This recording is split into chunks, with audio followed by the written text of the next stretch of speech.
And live from the city of Seven Hills, located in beautiful Lynchburg, Virginia, the Quincy Armstrong Show with Quincy Armstrong, featuring Minister Edwin Taylor, musical director, along with tonight's guests, Moms Mabley and Madam C.J. Walker. I'm Troy Jordan, and now, ladies and gentlemen, here's Quincy!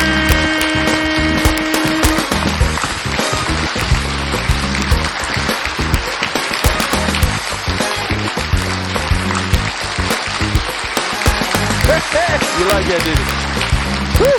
So, welcome to the Quincy Armstrong Show, where we put the Q in quintessential. Quintessential. Like the way I did that? Quintessential. Yeah, just turn it. Sometimes the body go first and the legs is like, I'm coming. So we want to welcome all of you in virtual TV land. But I'm going to tell you right now, you still got your pajamas on. And it's late in the day. So you need to go on and get out them green Grinch pajamas. Yeah, I see you right now. I see you chilling just like this. I see you doing that. I see y'all drinking your Kool-Aid, frying your bacon, frying your pork chops, whatever you do. I can see everybody doing that. So I'm going to tell you right now, this has been a trying 2 years. 2020 was rough, but 2021 is, I don't even know how to say it, but you know what? Q's promise to you, we will get through this. Q's promise, because we need all of you back here with me. So, anyway, I want to just say, I'm glad for you to be here, but we're going to start the show right now with two wonderful ladies of history. We want you to stay tuned for Moms Mabley and, I got to get ready for this one, Madam C.J. Walker. Stay tuned.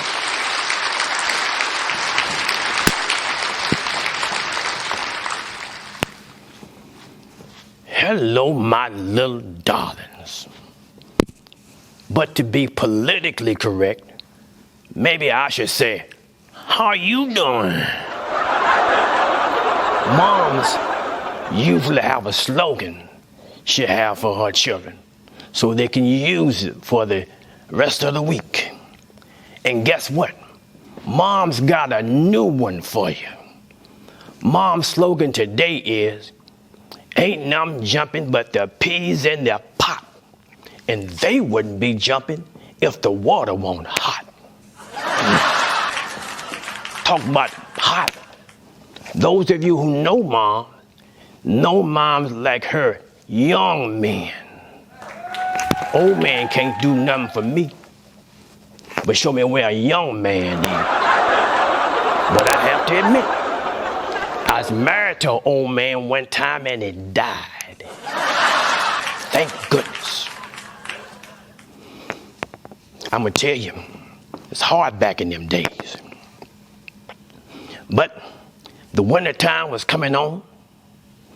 Mom didn't have no job. Mom didn't have no money. And I got married to another old man. Older than the other one. Older than his birthday. And ugly. Honest to goodness, he was so ugly, he hurt my feelings. That's what he did.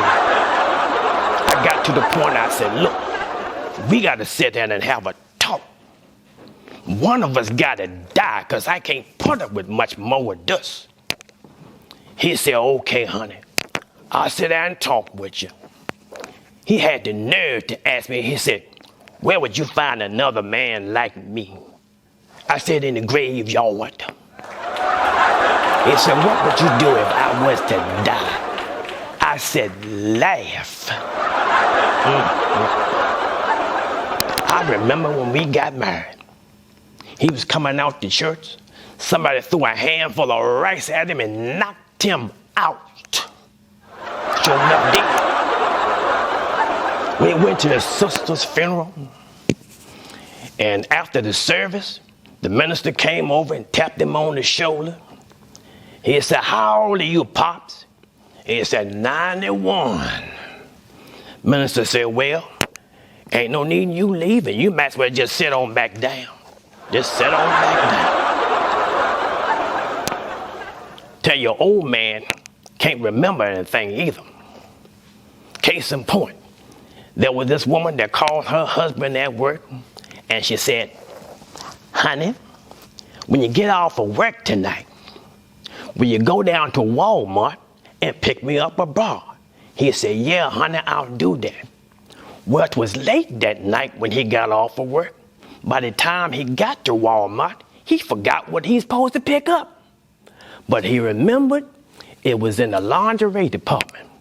Well, when he walked into Walmart, the attendant met him and said, "Sir, how can I help you?" He said, "Ma'am, I'm here to pick up something for my wife, but I can't remember exactly what it was, but I do know it was in the lingerie department." She said, "Maybe I can help you." She said, "Was it a girdle?" He said, No. She said, "Was it a garter belt?" He said, No. She said, "What about a slip?" He said, No. She said, "Well, what about a bra?" He said, "Yeah, that's what it was, a bra." But she said, "Well, what size?" He said, I don't know. But she said, "Maybe I can still help you." She said, "Is she about the size of a grapefruit?" He said, No. She said, "Well, what about an orange?" He said, No. She said, "Well, what about an egg?" He said, "Yeah, that's what it was, an egg. Fried." I'm gonna tell you, that's one of them things that, just like J.A. Clampett would say, he would go, pitiful, just pitiful. But Jed knew what to do with that gun, which reminds me of another one. There was this guy that went out and bought this newfangled rifle. Oh, that thing was slick.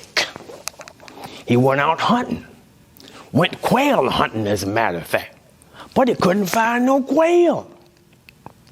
Well, he walked up on this graveyard and found all kind of quail. So what he did was he took out his rifle and took a shot. Pow! But what he didn't realize was the rifle had a heck of a kick, and it knocked him back over into an empty grave. Well, he was laying down there going, "Oh, it's cold down here. Oh, it's cold down here." Well, there was this wino coming through. He was on his way home. He said to himself, "Well, I think I take a shortcut through the graveyard." Well, he was coming on through the graveyard, and he kept hearing something go, "Whoa, it's cold down here. Whoa, it's cold down here." Well, he looked around, walked over to this grave and said, "Hey, you down there. No wonder you cold. You done kicked all the dirt off of you. Put that dirt back on you, man. What's your problem?" Another pitiful situation, but not like this last one. And Mom's gonna tell you this one, and Mom's gonna have to go. There was this woman that got on the bus every day with a child, but she had a problem. Problem was the bus driver Bus driver talked about her like a dog, called her baby ugly and stuff like that. Well, she come get on the bus one day, and sure enough, here come the bus driver talking about her like a dog. Well, she sat down beside this old wino, and she started crying. She said, "The bus driver treat me all kind of ways. Talk about me like a dog and call my baby ugly." And the wino got mad. Y'all know you're in trouble when a wino get mad. He said, "Look, lady, I done got tired of hearing this. Tell you what you do. You go up there and you cuss that bus driver out. Call him everything but a child of God. What? Say, here, let me hold your little monkey for you."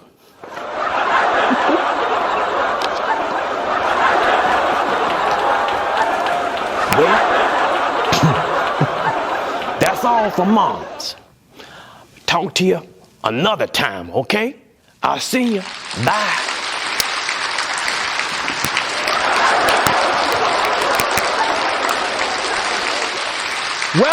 Welcome. So, how's everybody out there in virtual land? I think we are social distancing right about now. I think. Yeah, I can't touch you. Yeah, I'm good. Yeah. Hope everyone's doing well out there. Welcome to the Quincy Armstrong Show, where we put the Q in quintessential. See how I did that? A little turn right there. I've been working on that for a while, so y'all need to give me a hand on that. So, but look, we're gonna keep it going. Tonight's guest revolutionized beauty and hair care products for black women. Now, she's an entrepreneur, philanthropist, and self-made millionaire. Now, she's considered to be one of the wealthiest African-American women in American history. Ooh. So, what we gonna do? Ladies and gentlemen, let's give it up for Madam C.J. Walker.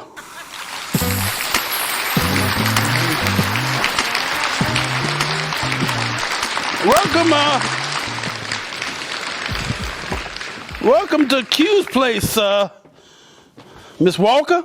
Thank you. Oh, Madam C.J. Walker. Yeah, I can't forget the madam. It's a pleasure to have you on the show. Are you comfortable? Of course. All right. Now, let me start by asking you, what motivated you to start developing and marketing beauty and hair care products? Well, Q, may I call you Q? Oh my goodness, yes. Yes, you sure can. Lord, yes, you can. As you know, Negro hair comes with its challenges. And my hair was no different. I'm not ashamed to say that I, like many Negro women, experienced hair loss. So what caused the hair loss? Hair loss can be caused by many things, including poor diet or harsh ingredients found in products such as the lye contained in soaps used to cleanse the hair. Also, Q, you have to remember that most people lacked indoor plumbing, electricity, and other amenities needed for proper hygiene and hair care. When I discovered that this was a problem with no practical solution, I became determined to do something about it. You are obviously a woman of strong constitution and tenacity, though. Now, I understand that your siblings and your parents, they was slaves on a plantation in Louisiana. That's absolutely right. When I was born on December 23rd, 1867, I was the first child in the family born into freedom because by then the Emancipation Proclamation had allegedly been signed. You was almost a Christmas baby then. All right. Talk about good timing. You was definitely born at the right time now. So with regard to hair care, how did you know where to even start to solve the problem that you and other Negro women were having with their hair? Well, I began experimenting with different formulas until I found an ointment and a cleansing regimen that healed my scalp and allowed my hair to grow. I began selling my salves and teaching other women how to groom and style their hair. Women were pleasantly surprised at the results. Well, let me ask you something. Do your products work for stuff like this? Really? We're gonna talk later, okay? We'll talk. I got you. So you went from peddling salves and ointments to building a hair care and cosmetic empire. We all want to know, how were you able to do that? Let me start from the beginning. When I was 20, my husband died. Really, though? My daughter was just 2 years old at the time, and I needed to be able to find a way to support her and myself. Fortunately for me, I had 3 older brothers who lived in St. Louis. I was able to move there and got a job as a washerwoman. I barely earned more than $1 a day, but I was determined to provide a better life for my daughter, Lilia. She's always been a strong motivating factor in my life, and I wanted her to receive a formal education, something I didn't have. So how did you go from being an uneducated, low-paid laundress to one of the country's first self-made female millionaires, especially during the time when American women were denied the right to vote and most Negroes were excluded by law and customs from the nation's most prestigious universities, corporations, professions, and most government positions? Yes, I know. Most American women who worked outside of the home were either factory or domestic workers. But I was determined to be more than that. I started to learn about hair care from my brothers who owned a barbershop in St. Louis. I went on to become a commission agent selling products for Annie Turnbone Malone, a Negro hair care entrepreneur. Right. While working for her, I cultivated my knowledge of hair care and hair care products, and eventually moved to Denver to continue to develop my products. While in Denver, I married Charles Joseph Walker. He was a newspaper advertising salesman. He provided advice on advertising and promoting, while I trained women to become beauty culturists and to learn the art of selling. In 1906, I put my daughter Lilia in charge of our growing mail order operation, while my husband and I traveled throughout the southern and eastern United States to expand the business. One of the most inspiring aspects of this whole story is that not only did you become a successful businesswoman, but you also helped other women develop and grow their own businesses. The Bible says, "To whom much is given, much shall be required." I have much for which to be grateful, and I believe that it is only right that I give back to the community who is so generously given to me. I taught my sales agents to not only be good sellers, but to be charitable in their giving as well, and I duly awarded both. In addition to philanthropy, I also stress the importance of political engagement. One must be involved in the political process in order to change it. All right, in 1908, you opened Lilia, am I saying it right? Lilia College in Pittsburgh, and later went on to establish your headquarters in Indianapolis, where you built a factory, a hair salon, and also a beauty school. Lelia College, named after my daughter, was built to train hair culturists. You see, throughout my career, I focused on training women in independence, budgeting, and grooming in order to help them build and succeed at their own businesses. Well, look, I admire that. I do admire that. But I believe that a man can serve some sort of purpose in in a woman's life. Yes, he can show me to the nearest local beauty salon.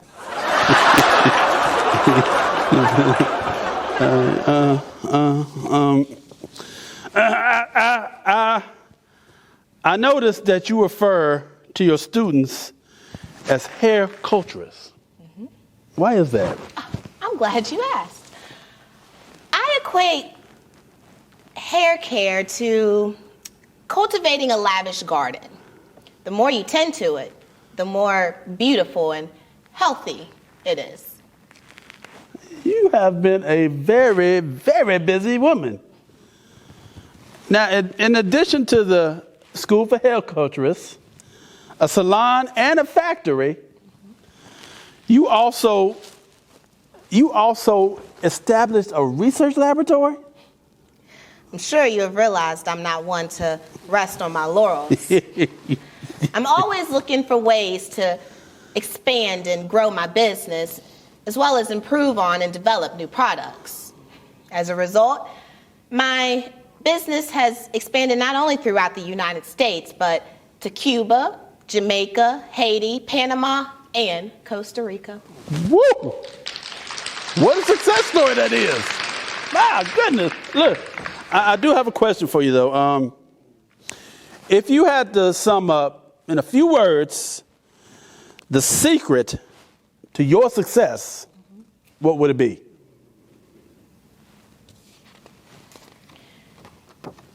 There's no royal flower-strewn path to success. And if there is, I've not found it. For whatever success I have attained, it has been the result of much hard work and many sleepless nights. I got my start by giving myself a start. So don't just sit around and wait for opportunities to come. You have to get up and make them yourselves. Well stated, Ms. Walker. Thank you so much for coming on the show. And I wish you much success in your future endeavors. Ladies and gentlemen, once again, let's give it up for Madam C.J. Walker.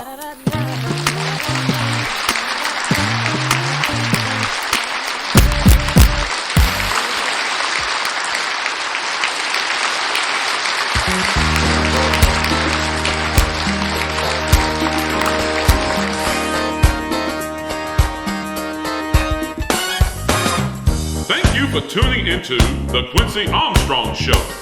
Join us next week when our guest will be poet, social activist, novelist, and playwright, Mr. Langston Hughes. And closing out tonight's show is Minister Edwin Taylor. See you next time at Q's Place, where we put the Q in quintessential.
Let me start from the beginning.